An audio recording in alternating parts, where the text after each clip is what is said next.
Well, what else can be said than what was just done? A deep breath. Oh, man. Well, it's all but the crying now, folks. I don't think that... Not only did I think that this team wasn't going to be going to the college football playoff beforehand, they're definitely not going to go now. With 2 conference losses. Ouch. The best they can hope for now is the maybe an invite to maybe one of the upper tier bowls, like the Fiesta or the Orange. Sugar and Rose are probably out. Those are the semifinals. And it's all thanks to an old friend of Bob Stoops, Bill Snyder, who came in here 2 years ago and beat us, then pulls the hat trick and does it again. But with the bad side, there's also some good sides. They have a couple of deals that they have to make with the marketing gurus, and they've done it again. They've made a couple basketball deals here. I'll tell you about that, plus much more, as we look into the post-game reaction, as the Cats have just enough to fight off the Sooner Schooner in Norman again. Alright, guys, let's get to this.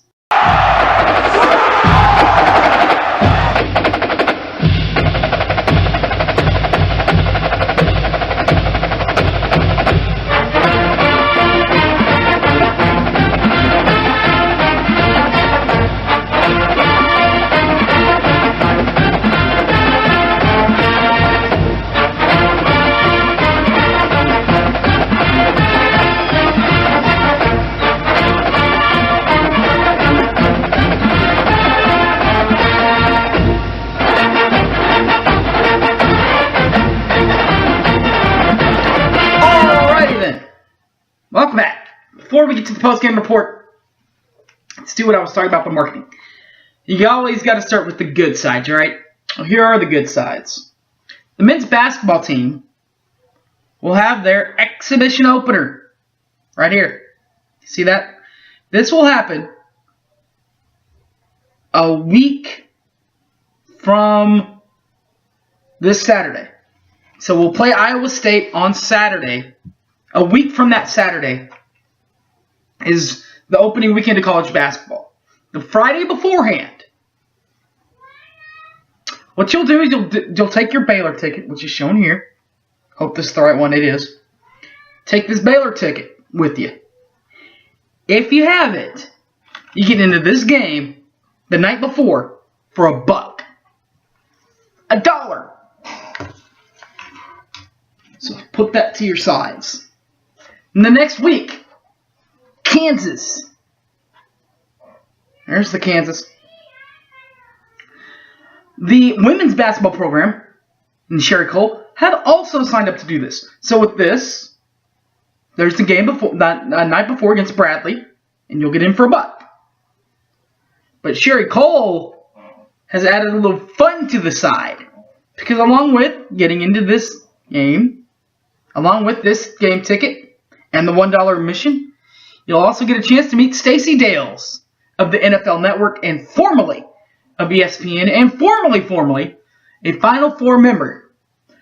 Not only that, but she will be the first ever women's basketball player to have her jersey retired. So her jersey will go up in the rafters with the Mookie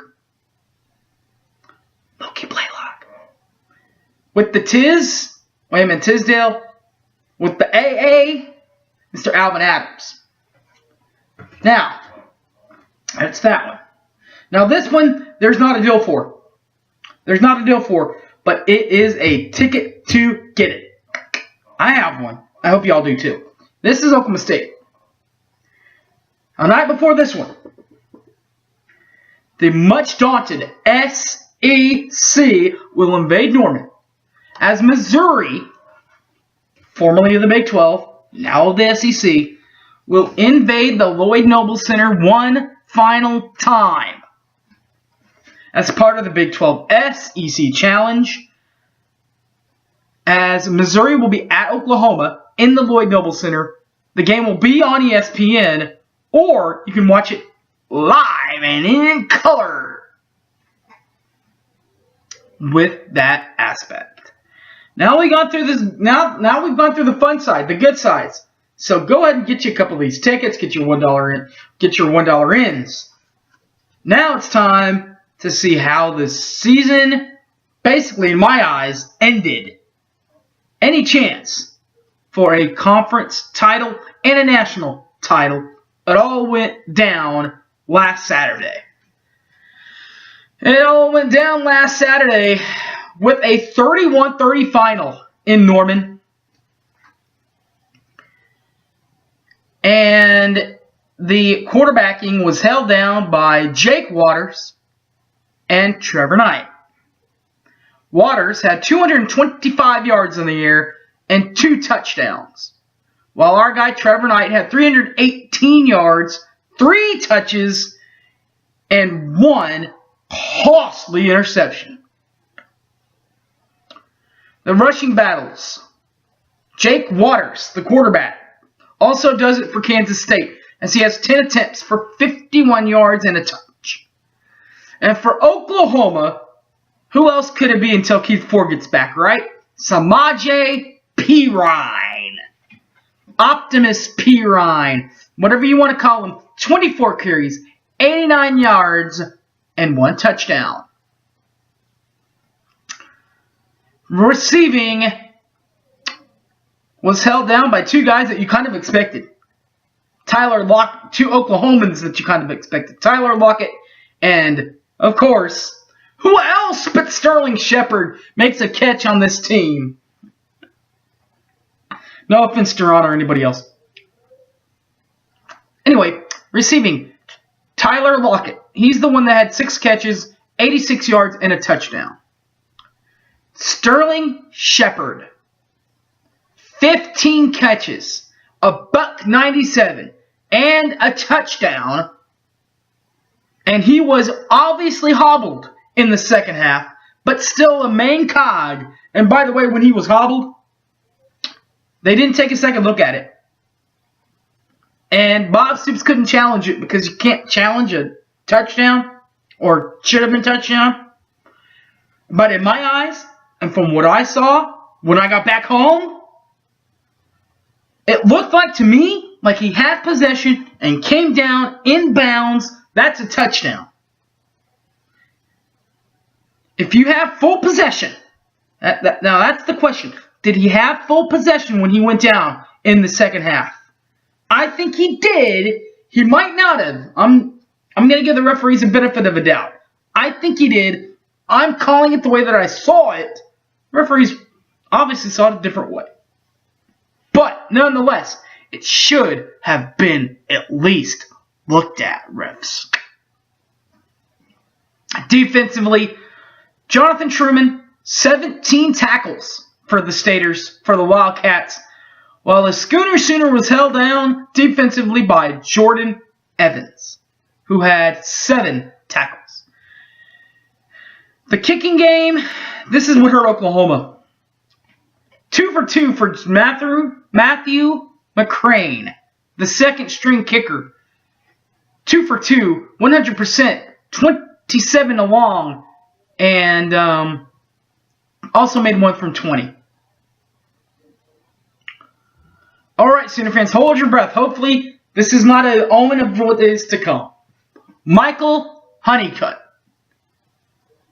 1 for 3 for 33%. Yet, however, his long was a 38-yarder in the second quarter. Punting, Nick Walsh and Jed Barnett.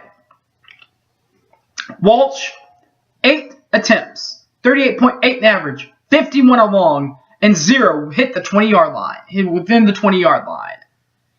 Jed Barnett, 2 attempts, 28 in average, 31 along. None of them hit the 20-yard line.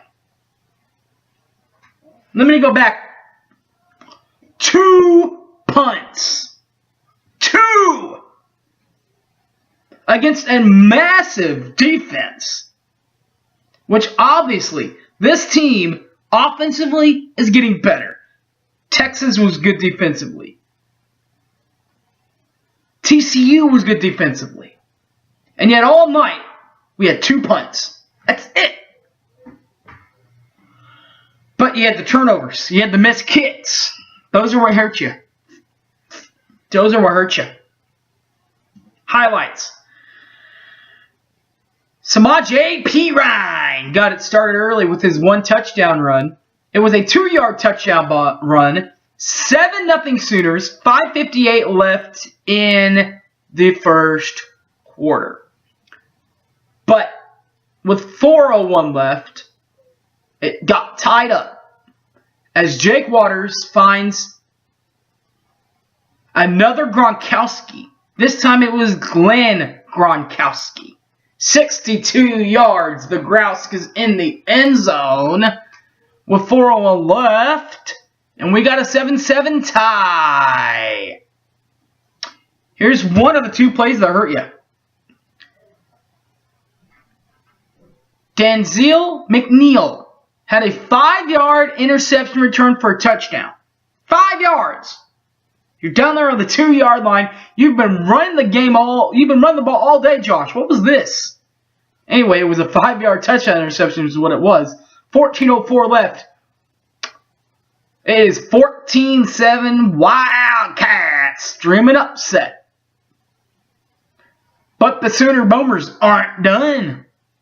You've seen this team lay down before. They don't lay down this time. Trevor Knight, 47-yard touchdown pass to Sterling Shepard. Yes, sir. 14-14, 13:36 left. Tie ball game, baby. Here we go, a tie ball game. Then we got Jake Waters. Weiss water in his veins, Waters. Finding Tyler Lockett. 9:33 left. 21-14 Wildcats. With 4:24 left, Michael Honeycutt makes his 1 field goal. 38-yarder with 4:24 left. Making it 21-17 Wildcats have the lead. Go with me to the third quarter. Because in the third quarter, Matthew McCrane hits his 27-yarder up through the posts.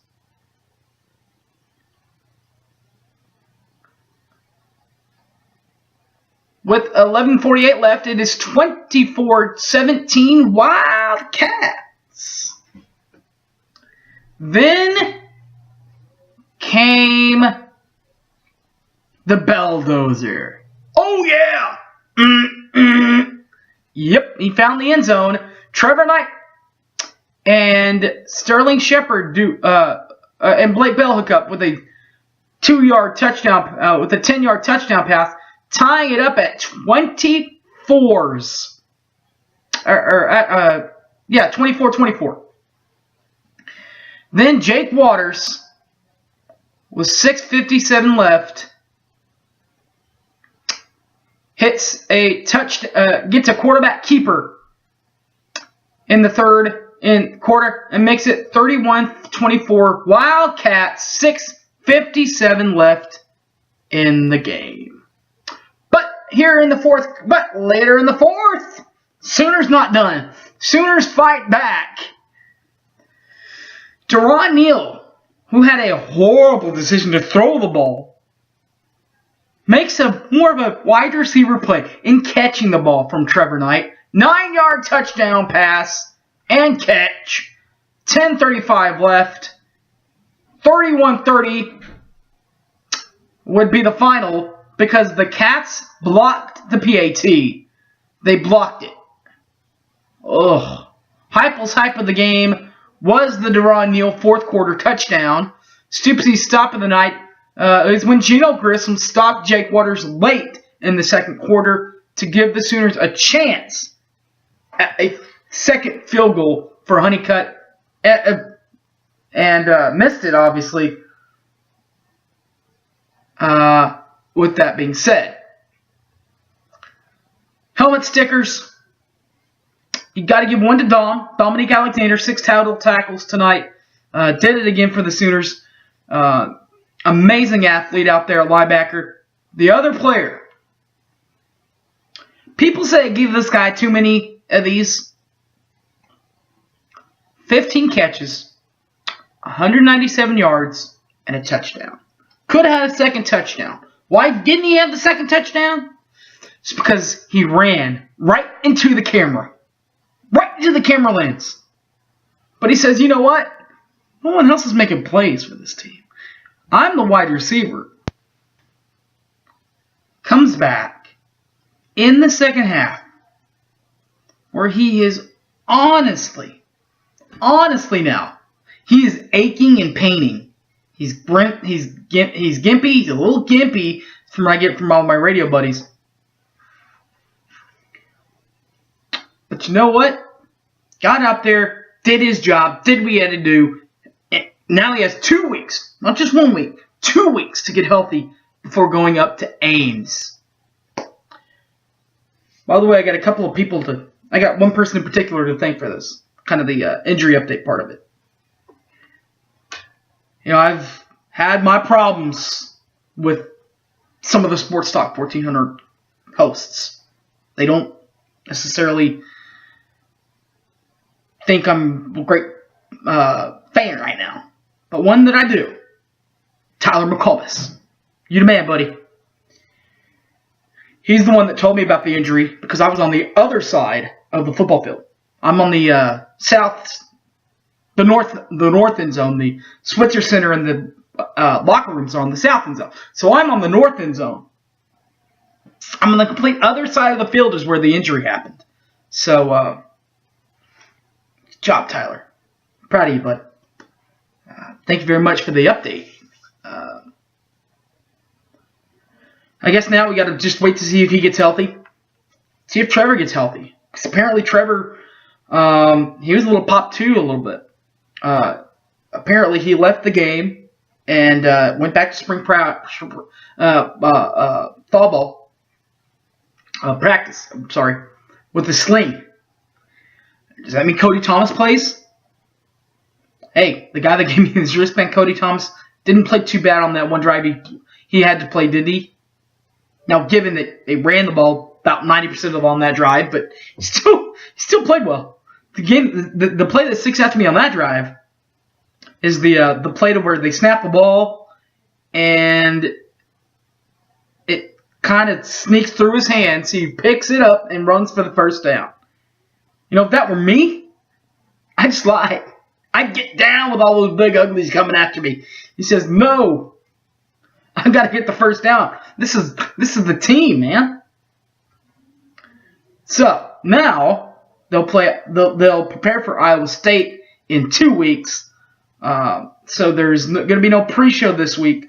I do have a couple of pre-shows in mind, though. I'm going to, since there's no football pre-show, I'm thinking about doing a basketball version, of men's and women's basketball version. So keep an eye out for that coming up here pretty soon. Finishing up that here pretty soon. Thanks for watching, everybody. And remember to follow me on Facebook and Twitter.